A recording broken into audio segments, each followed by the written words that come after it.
I'm Miwa Messer. I'm the producer and host of Poured Over, and I am so delighted to be on the Upper West Side of Manhattan with the one and only Kevin Barry. And I've been reading this guy for more than a minute. I was doing the math. I was like, oh, City of Bohane has been out for more than a decade. And then there were a couple of short story collections. And then there's, of course, Night Boat to Tangier, which I love this book. I love this book so much. I have listened to it on audio. If you have not experienced it on audio, please do, because this guy reads it, and it's fabulous. And now we have a Western. We have a Western from a dude from the west of Ireland, but a Western set in Butte, Montana in 18-something. And you at some point said you wanted to be the next Philip Roth or the next Saul Bellow, and now I have a Western that's a little more Percival Everett, Cormac, McCarthy, Charles Portis. Yeah, things took a turn somehow or other. Yeah. It's my 7th book, and actually it was the first one I attempted. Okay. And we have to go way back to the mists of time, to early summer in 1999. And I was a very, very young man. I was 29 years old. And I said to myself, now, young man, it's time to write that novel. It's time to attend to your prose. And I was working as a journalist at the time, as a freelance journalist in Cork in Ireland.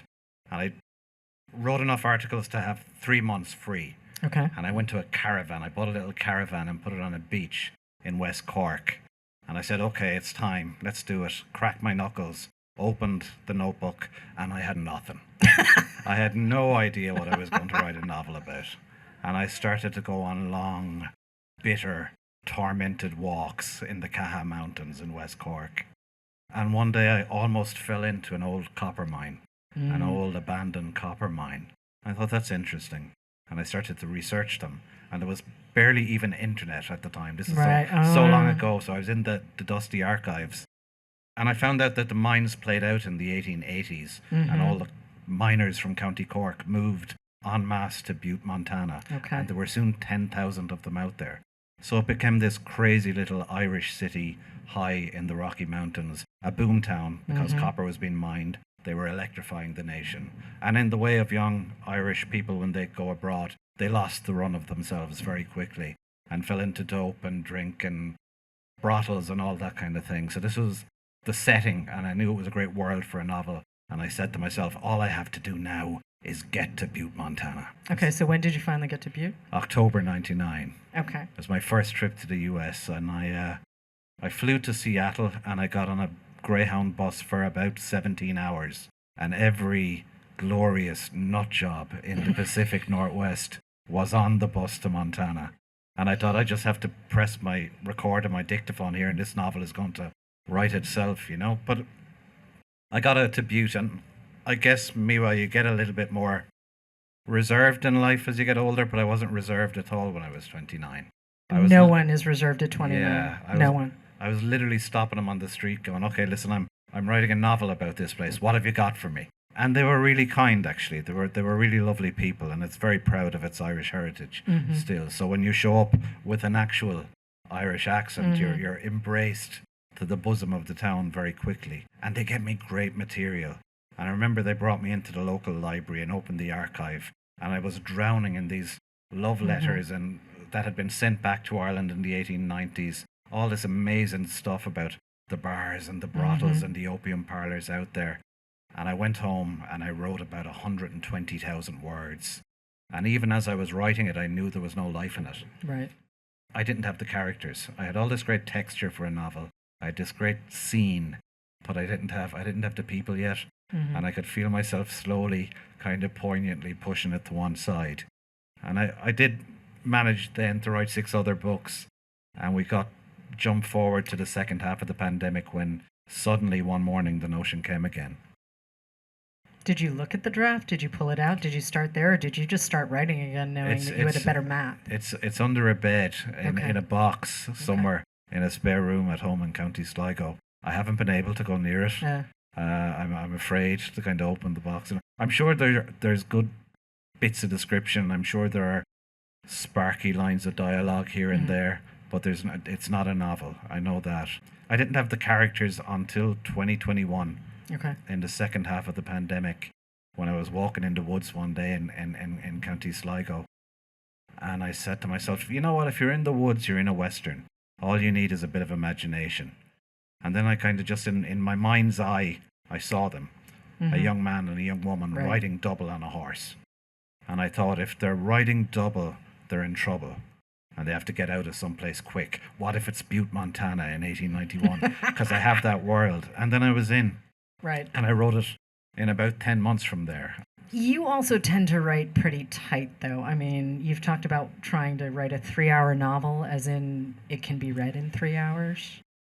And I'm a big believer in short, tight novels. Yeah. I'm a fan. Well, if you're going to give me a 650-page novel, you better be Roberto Bolaño or Hilary Mantel. You know, if I'm going to invest that kind of... As a reader, I love to get a 200-pager and see where it's going. I mean, there are so many presses on people's time, and there's so much stuff to watch and listen to and read and everything else. You have to make the novel, if it's going to survive, a really intense experience for the person. And I want the experience of my novels is somebody goes and sits on that sofa on a Thursday night and goes, right, this is novel night. I'm going to switch off all the devices and I'm just going to go into this world, and it's going to be a qualitatively different experience than watching Netflix.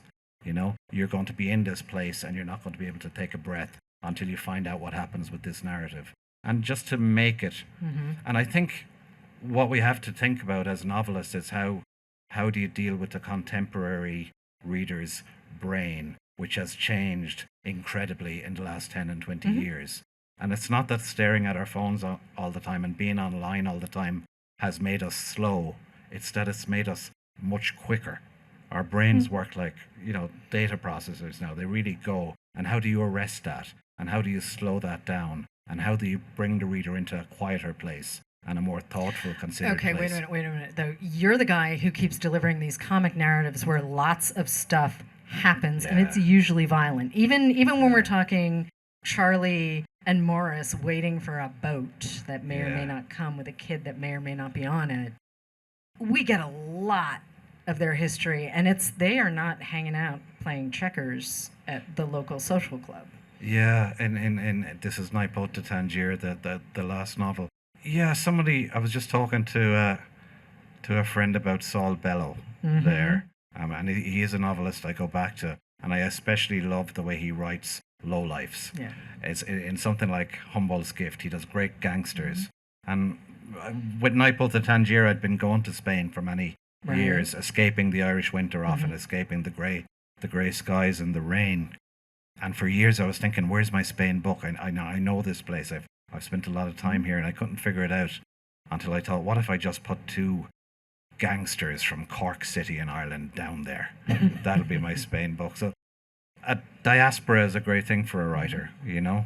And Irish people have always been economic migrants. And we almost invented it as a thing, going around the world for work, you know? And it was nice to write this new novel, which comes from a strange little footnote story in Irish labour history, to remind ourselves of that. Because now the migration is mostly into Ireland. Right. And there are a lot of tensions, and there's a lot of anti-immigration kind of stuff happening, and it's very hypocritical. So it's nice to remind ourselves that we've always done this. You want to tell folks what the true story is? The true story with... I mean, we're essentially going back to Butte, Montana, and this whole mining thing, but is there more behind Tom and Polly? Yeah, I mean, it's fun. I knew it was a love story.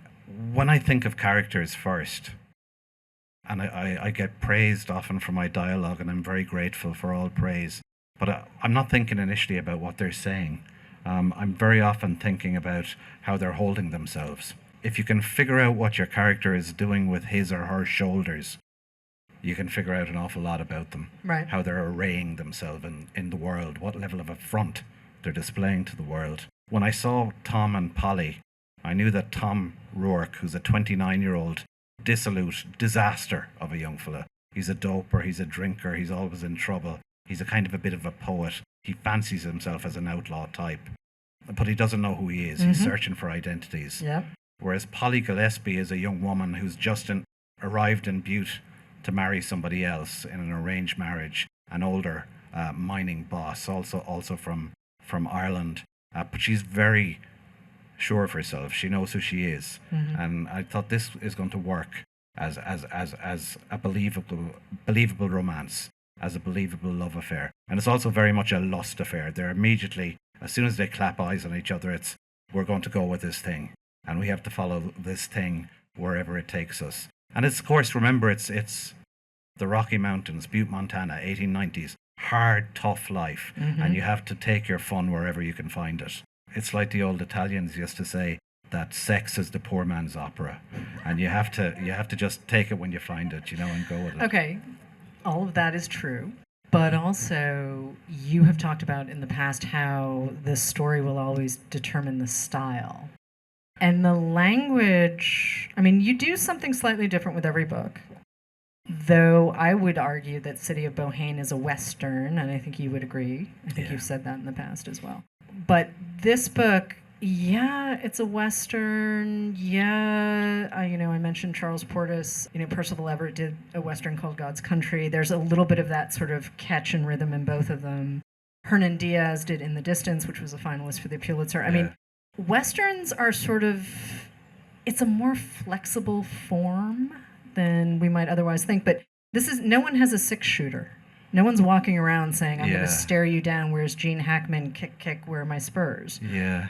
I mean, with Westerns with me, I mean, when I really sort of went for the form was, I guess, in my late teens, early 20s, when I was a kind of a snobby kid with film and fancied myself as a cineast and would join the film societies. And I got really, really interested in the kind of 1970s American revisionist Westerns, films like McCabe and Mrs. Miller and The Missouri Breaks, and most especially those great Terrence Malick neo-Westerns, Days of Heaven and Badlands. And both those movies use a female voiceover from the great late Linda Mance in Days of Heaven. And I use that like a tuning fork for Polly's voice in this book. Okay. It's got a kind of a lovely blank poetry to it, and a lovely kind of devil may care kind of attitude to it that just felt right. I like to do that wherever I can find something that works to me like a tuning fork and gives me the rhythm of a story and a narrative. It is a Western, but I think as well when you put lovers into the woods, it becomes a fairy story also. So different genres are colliding. So there's a little bit of, I don't know, The Tempest, Twelfth Night. There's a little bit of Shakespeare happening in the background, right? Yeah, and there's lots of old kind of Irish mythological stories been kind of nodded to as well, like Diarmid and Grania and all of that stuff. But it's kind of like in terms of plot and momentum, the Western is very forgiving as a writer, because in a Western, people are fundamentally doing two things all the time. They're jumping up on horses and they're lighting out for the territory, and when that happens, it naturally gives you momentum and plot. They're going to meet people. They're going to get into scrapes. They're going to get into situations. I had to make a lot of decisions as I went through this story. At first, it was kind of unconscious, but then it became a very conscious decision that the violence in the book, and it is a Western and there's violence in it. Oh, there's some stuff. But it's off screen. Yeah. It's mostly kind of kept off screen. And I felt it was important not to go in close. Okay, there's close. That little bit when we get back to the hotel. No, there is some stuff that is not not off screen. But fair enough. All right, so you have also in the past talked about how your fiction at least comes out of the unconscious, right? Like you're starting early in the day. It's the first thing you do. Yeah. You are not jumping into the world and wide awake. You're sort of sitting in, do I want to say dream state? That doesn't seem quite fair or accurate. But in a dream state in County Sligo. I love the sound of this. Okay. It's kind of, I do genuinely believe that the only thing close to writing fiction in life is dreaming. It comes from the same murky subconscious place. And it's a very effortless process when we dream, We don't have to work at it. All these scenes and dialogue and situations present themselves very naturally. And we don't have to kind of strain for it. And then we get up and try to write and we have to strain for it. So I wouldn't go quite so far as to say I want to be in a dream state at my desk, but I'd like to kind of wake up more slowly. So I don't even drink coffee in the morning. I drink weak tea to kind of come up slowly from that from that place, you know. When you're half asleep at your desk, you're not afraid of embarrassing yourself on the page. And if you're starting to embarrass yourself on the page, often you're getting to a really interesting place with the work. The stuff that makes you recoil in horror from your first draft, pay very close attention to that, because that's getting close to where the story really wants to go. It's always what you're kind of afraid of. All right, when you say afraid of, though, you're talking about character, you're talking about plot. What are we... Yeah, I mean, every story and every narrative and every novel presents new and unexpected problems for you. I mean, with The Heart in Winter, it's a love story, and you're immediately on very swampy ground writing a love story. You can drown in the goo very, very quickly if you don't watch your footing. So it's how do you keep it real and believable and not saccharine or lachrymose? How do you make this a real love on the page? So much of it for me is I really reside with the characters when I'm writing it. I'm with them all the time for the year or whatever it is that I'm writing the book. I'm thinking about them all the time. I'm thinking what would they do in particular situations, and I'm not necessarily even putting them in dramatic situations. I'm just thinking, what's she doing here? How would she hold her hands? What's she thinking? Just leaning into the characters as much as I can and being really, really close to them. And it's a change in the way I write. I can see now over the course of the 7 books of fiction I've published to date, the way I'm changing as a writer. I think early on I was mostly devoted to language and style and what I could do with those, and I'm still very devoted to those elements. But mostly now what's important to me are the people and the characters. And do I want to spend this time with them, this very intense period of time with them? Because you are kind of half nuts when you're writing these things, you know? But I'm also thinking about what you just said about the evolution of you and how character is becoming much more important. I mean, you published your first book when you were 38. I mean, you were 37. Yeah. Okay, not so a spring chicken. Still not eligible for Granta's Best of Young, under the age of whatever it is. But what had you been doing before that? I mean, you kind of just showed up writing. Yeah, well, since the age of 19, I've made a living as a freelance writer of some stripe or other, and that's a source of pride, actually. It's a good independent life, you know, to live by your pen. A lot of the time I was writing journalism, making a living, paying the rent. That significant summer for me, summer of 99, was when I had that classic 29-year-old good hard chat with myself. And I remember the moment. I was out walking on a cliff in West Cork, and I remember actually my lips probably moving as I said to myself, are you serious, you know? Are you actually going to really do this? I could say I knew I had ability. I knew I had some talent. What I didn't have was the kind of the work ethic really that it needed. Literary talent isn't rare. There's lots of it about, but what's very rare is literary talent in cahoots with that pragmatic, dogmatic streak that'll make you do it all the time. I think discipline gets underrated quite a lot. Like, MFAs work for some people, they don't work for other people, whatever. But I think if you don't actually sit and do the work... Yeah. When you don't want to do it, that's the key thing. When you'd rather be doing just about anything else. So yeah, and it's kind of mysterious. Hilary Mantel, I mentioned her already. But she said, if you spend 7 days at your desk writing, it'll seem to be going well, maybe on one of those days. And this is very true. Most days, it doesn't feel like it's going very well. Most days feel kind of slow and sludgy, But those are the days that you're writing. Those are the days when it's all working itself out in your subconscious, and they earn you that glorious half an hour that comes when suddenly the hand feels guided across the page and you've got 500 or 600 or 700 words down, and they're going into the next book without another draft. And it's a spooky business. There's a great book on writing, actually. One of the best books on writing is called The Spooky Art. Norman Mailer. It's one of the best things he wrote. And he said, it's such an unpredictable thing what your subconscious is going to give you. It's hard to make plans as a writer, right? I mean, you've also said, too, though, that when you sat down to start City of Bohane, you actually just had to write it for a while before you realized that it was set in the future. Yeah, I didn't know when it was. All I knew about that book was the language that I had for it, which was coming from the way the English language is beautifully abused in sort of working class communities in Limerick and Cork where I grew up.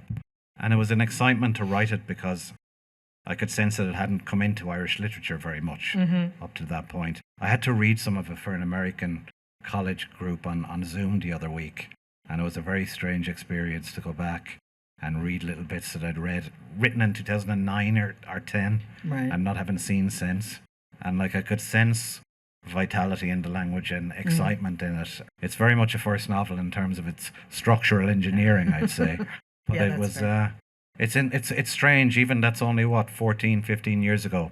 But it's like visiting a distant cousin when you go back to your older work. No, I can see that because I've spent a lot of time actually with all 7 of your books recently, and I Okay. can see the evolution of you. But the language, it feels like once you know what the cadence is, right? And I don't have a full beat on your process, but once you have the cadence, that's where you see the swing. And I can follow you anywhere. And it feels like you had a better idea of Heart and Winter. You sort of knew what the language was and what, not just the story, but the language was stripped down in a way and a little cleaner than previously. I mean, there were times in Bohane, and certainly the John Lennon novel, which it feels like Tangier, Night Boat to Tangier, and Heart and Winter, you really had a really clear idea of where you were when you started. Strangely enough, writing novels, it's something you get better at. Well, that's good to know. As you go along. I felt more in control with those two books. Okay. I felt I was more puppet master, in control of it, more so than I did previously. I think one thing you do get with practice as a writer, and if you've had a writing practice for a long time now, and it's been 20 years or something, you get more economical with your time. Right, okay. So I won't give it 6-8 months now to see if some novel will take for me. Right. I'll say I'm going to see for 2 weeks if I can get anything going. And I said with this book, I'm going to write Tom for a week, and I'm going to write Polly for a week, and see what I can get going. In terms of rhythm, as you say, is that flow and rhythm there? And I wrote him, and it's much as in the first chapter where he's on this kind of crazy lurch around the city from dope house to bar to brothel. And it felt promising. I felt I was naturally getting the world building needed for the story in an unforced way. And week 2, I started to write Polly. And after about 10 minutes, I said, I have a novel. Because she was just there. She was ready to go. And this is the most mysterious thing about writing fiction, is finding the story that's right for your time in life. Okay. And often early on in a writing career, ability and ambition are in a precarious kind of balance. They're not really you're trying to write books that you maybe are years or decades away from. I wasn't able to write this when I was 29 because I thought I needed to do everything in this story. I thought I have to do the migration, I have to do the mines, I have to see what's happening with the police out there. I'll have to have a love story in there. It has to be a wide canvas and a cast of thousands and Cecil B. DeMille, you know. But when I went back to it, I thought, no, this is just a love story. This is 2 characters, and they have their stage. I know where they are. It's been able to reduce and been able to cut it down. And I certainly, with the prose, I rein it in more than I did as a younger man at something like City of Bohan, where I was really excited to let it go loose. Okay. And the most important thing to me, increasingly it seems, about writing fiction is trying to get, again, a balance. And it's a balance of wildness and control. A novel should have wildness in it, if it's in any way to be a facsimile of life. Because our lives are wild and they spin out of control. And we pretend to know what's going on and pretend that there's a shape. And often there isn't. But also you have to have control in the novel. You have to be shaping this narrative. You have to be thinking about where you're bringing the reader, how you're manipulating the reader. And I think about the reader a lot, about how they're responding to each page as I go through it. Where are they now? Where can I bring them? And often my tactic is comedy. It's to kind of, if you can get even a kind of a low ribbon of chuckles as the reader turns the pages. A laugh is a physical response, and they're opening up all the time. And they're open to your manipulations, and you can bring in the heavier stuff and the sadder stuff and the more poignant stuff then. Yeah, because the laugh, too, gives the reader space to breathe. Yeah. I mean, if it's that constant galump, galump, galump, galump, Yeah. I mean, yeah, sometimes you do want that as the reading experience, and then there are other times where you're like, oh, I just, this has to be put down, and I will come back to it, maybe never. Yeah, and it's important to try and control the pace of the read, which is something I think about a lot. It's one of the reasons that I often use unmarked dialogue. And I know this annoys a lot of readers, but what I'm trying to do there is I'm trying to slow the read when I do that. So they have to really do some work here. Who's saying that? Is that even speech? What's going on? Why is it like this? And it slows the process down. And then it might gallop again for a while, but I like to mix it up like that. I have to stop for a second and think about that because I'm not sure I slow down with your dialogue because I feel like the dialogue's always pushing the story forward. Okay. So for me, I also read frighteningly fast. I'm not sure you slow me down like that. Okay. Sorry about that. It's all going wrong, so. But I want to come back to short stories for a second because part of me, they are two separate arts, right? Like a story and a novel, two separate beasts. Like, it's words on a page, but two separate beasts. And I'm wondering how much of your story practice informs how you approach the structure of a novel. Because, I mean, there is a big part of you that's just like, I'm going to sit down and whatever comes, comes. Yeah. You throw away a lot of stories. Yeah. Short stories come at you in a very different way, I think. It's like a shadow that you just sense out of kind of the corner of your eye. And the most important thing is you have to write it when the idea is there. You can't save it up for later. You can't make a notebook entry about it and say, I'll write that in 6 months' time when I have a clear desk and time. You have to catch it on the fly, I'm very kind of devoted to the form of the story. I like to write them because of a congenital kind of impatience. It's lovely to have a finished thing on the desk relatively quick. A good story can work out for you in a couple of weeks, even though lately my process is to try and go a little slower with them. I actually just got handed a question about audiobooks, and I think I am going to segue for a second because I was rereading Night Boat to Tangier by listening to you read it to me, which highly recommend. Highly, highly recommend. Even if you think audiobooks are not your thing, just this guy for hours on end, and those gangsters and those women, totally satisfying. But for you, as you're reading, and this is hours of work that go into recording an audiobook, are you tempted to edit while you go? Yeah, it's very hard work, actually, because for one thing, you're in a little recording booth, so you don't have an audience, so you're not getting the laughs, But I rehearse them a lot. I rehearse them for months in advance. I do the accents, I lean into all the characters. But that's also a very important part of the writing process for me. I read it aloud when I'm writing it from a very early stage, from the kind of first draft stage. I'm kind of putting it on the air all the time because that's how you find the evasions in the text. Your ear is the much sharper tool for that. So evasions meaning stuff that you're ignoring that you where the story should go and you're not going, where you're getting away from the thread of the story maybe. But it's nice the way audiobooks have taken off so much in recent years. I think it comes out of people listening to podcasts all the time. It's spread into that. I like to record them, and definitely my stories like to be heard aloud, I think. So sometimes I'm recording the audiobooks and I'm thinking this feels like the kind of the ultimate expression really of this story in a way. I had a launch for this book a few weeks ago in Hodges and Figgis, great bookstore in Dublin, and signing books in the line at the end, and maybe not a quarter, but I would say at least 20% of people said to me, "Oh, I really liked hearing your last one or listening to your last one." It's become such a thing, and it's great.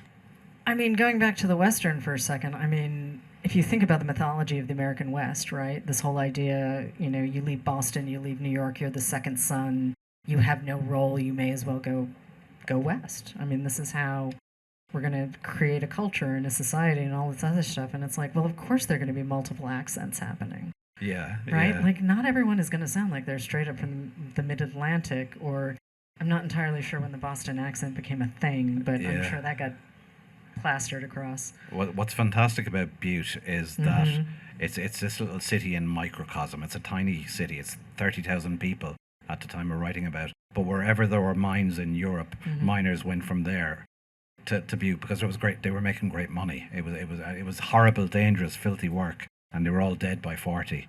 But they made $7 and $8 a day, which was fantastic money at the time. But it was a really multicultural place, so you had you had a lot of interesting kind of stew of influences going on. It's very interesting to watch the Irish communities at that time, the way they organized themselves. We've always been good at migrancy. Right. We've always been kind of personable, chatty kind of people, you know, smiling kind of characters, but also with a kind of a native canniness about how to operate. So the first thing the Irish in Butte did was they opened about 38 pubs, you know, and from that they very quickly took over the police apparatus of the town, and then they took over the political apparatus of the town. So if you go back to Butte in the early 1900s, it's become this total little Irish machine town, like a Boston or a New York or Chicago in miniature. And it's always the way they operated, you know. So it's a really nice kind of little case in isolation way of studying that. So there are a lot of critics who've said, well, you do something different with every book, and sort of yes and sort of I don't necessarily agree entirely with that. I mean, I do think there's a thread of, you know, giving humanity to folks who don't necessarily always get it, whether they're flopping around trying to figure out where they're going, let's put it that way. But there is a deep humanity to what you're doing, that you're not just stunting with a noir, you're not just stunting with bad guys or, you know, people trying, or Tom even, who's just kind of an adorable junkie but can't get his act together, you know, as he tries on new personas. But you never, ever, ever lose sight of their humanity. Well, I hope so. I love them, you know. I love the people in my books. I love the characters. I have to spend the time that I do with them. I think in terms of not repeating myself, like at some point I did threaten to write a second City of Bohan novel, and it even got to a Monday morning where I sat at the desk and went, okay, and inside an hour or two I thought, no, I could do it, you know, but there wouldn't be the same excitement for me as there was in writing the first one. And similarly, like Butte, Montana now feels like very good fictional real estate for me. But I don't know if I'll necessarily go back. Right. I like to have a new kind of a new cliff to fall off every time. That's one of the great quotes about writing novels. It's from Iris Murdoch, I think. I can never attribute quotes, but she said every time you write a novel, you jump off a cliff and invent the rope again as you go down. It's always new problems, new situations that you can't figure out. So writing one novel doesn't prepare you in any way sometimes for the next one. I like to be in a kind of a mild flap at the start of a novel, when going, Jesus, what am I going to do with this? How am I going to make it?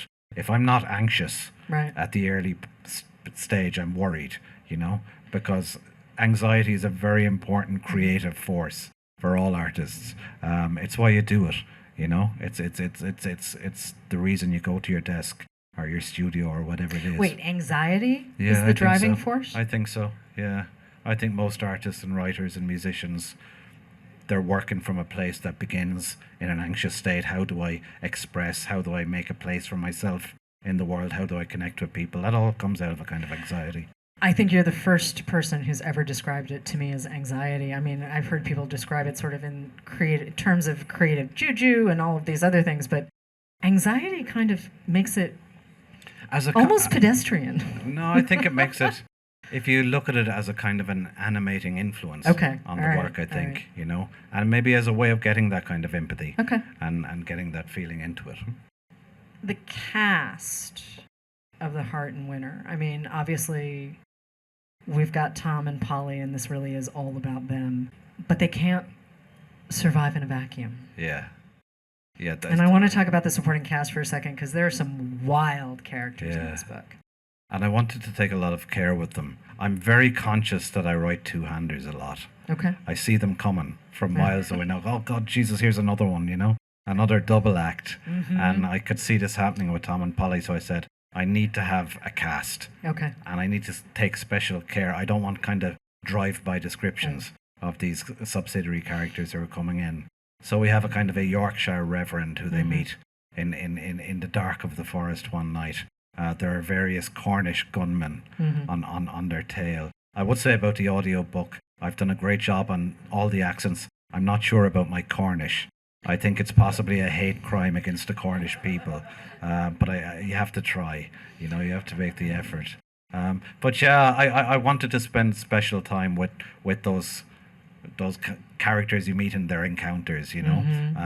I wanted each one to be very vivid and memorable and intense for the reader. And actually some of the slowest times and some of the hardest work in the writing of the book was with those characters. But I think it was necessary because I wanted to get away from the sense of another kind of just double-hander that falls into a certain kind of rhythm sometimes. And that'll work for some stories. It worked for Night Boat to Tangier, I think, with our two gangsters in the ferry terminal.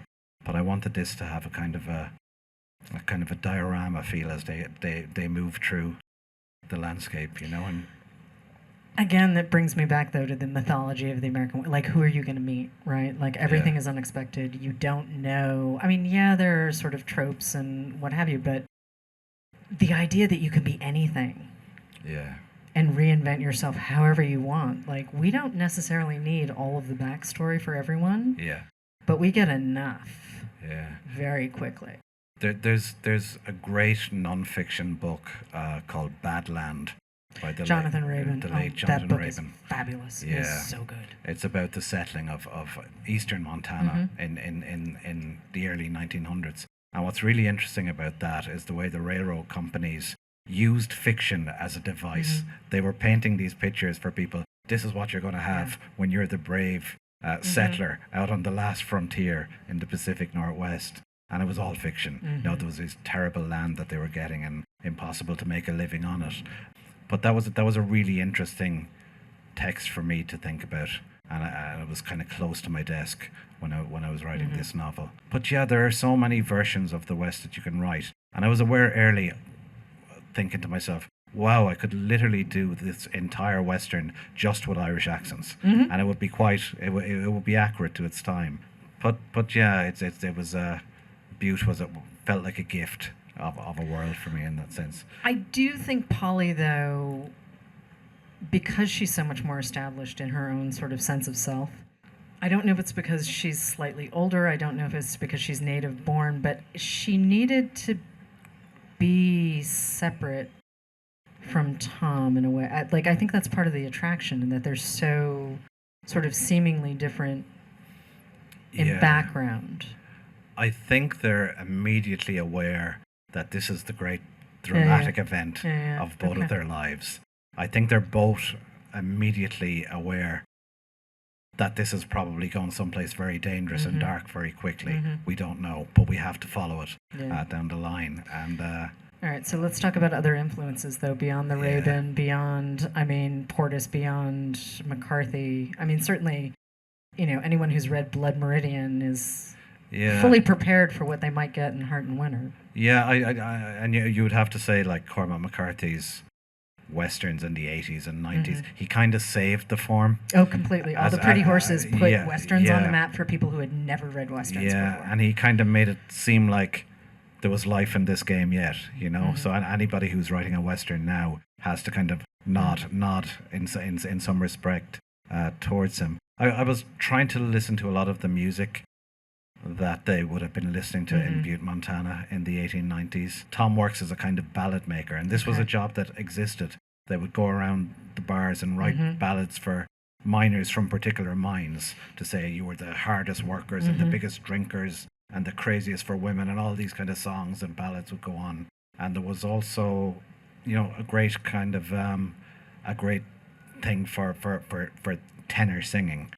So Count John McCormack was a bit too late for the actual story, but I was listening to that kind of stuff all the time, just trying to buy emotion for myself, just trying to get into this deeply kind of lachrymose state where I could tune into that, It's like I was saying when you feel kind of horror or shame when you read something in your first draft and you should pay attention because you're really getting at something close. I'm always very interested when I read over a draft of something and I think that's sentimental, right? And because that can be a very interesting place to think about as well, because sentiment is just overheated feeling, and can you take some of the heat off of that and really get real feeling into the book then? But yeah, it's reading things, it's books of photographs, it's music.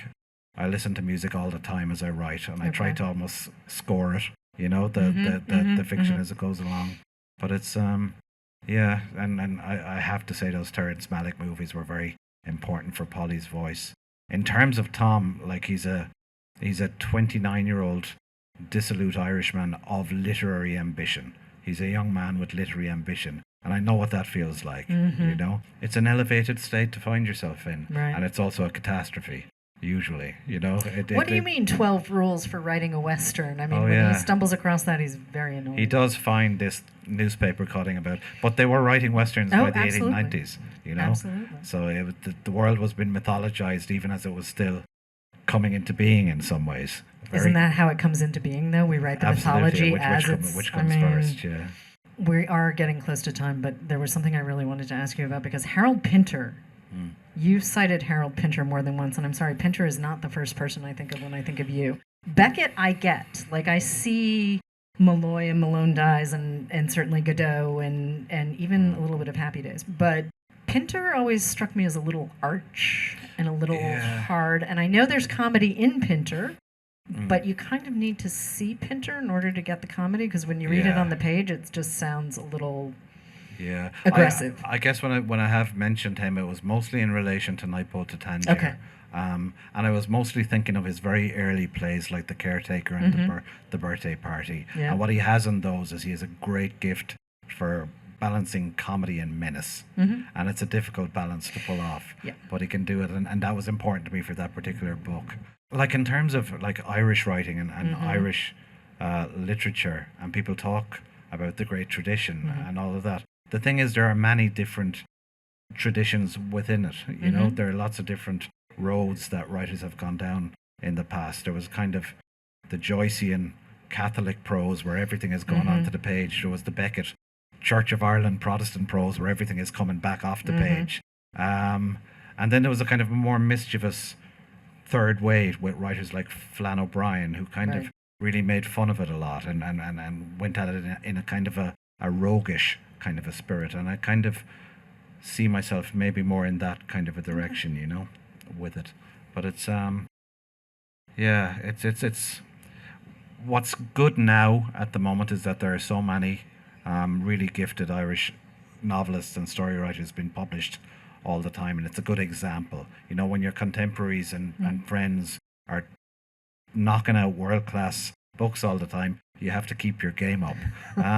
When I was a teenager in Limerick City in the 1980s, city of 100,000 people, small city, but there was one novelist in town. One guy who was like publishing at a proper level abroad and stuff. Okay. And when there's only one guy in your city doing it, it doesn't feel like a very realistic road to go down. But now there's a great example. Now you throw a stick in the country and you hit some great essayist or story writer over the head, you know. Right. It's nice the way it's changed, and what's been very important are the culture of journals there, and literary journals there a lot now, and it really helps. So what's next? I've just finished a text of a stage play called The Cave, and I'm going to workshop it with some actors next month in Dublin. Oh, dude, that sounds so exciting. Yeah. That sounds so crazy exciting. It's a two-hander, would you believe? Yeah. But then their sister arrives, so I kind of have a third character.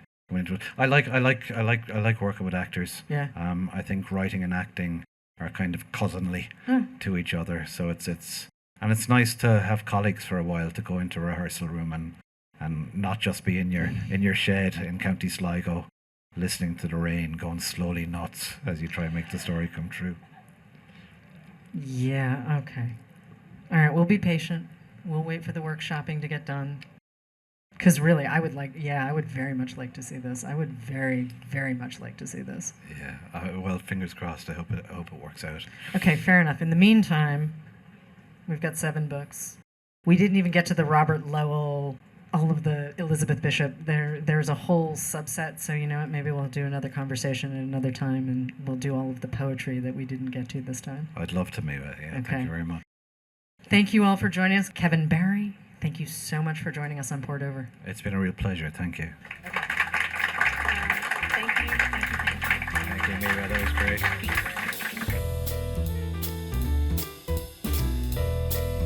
Thank you for listening.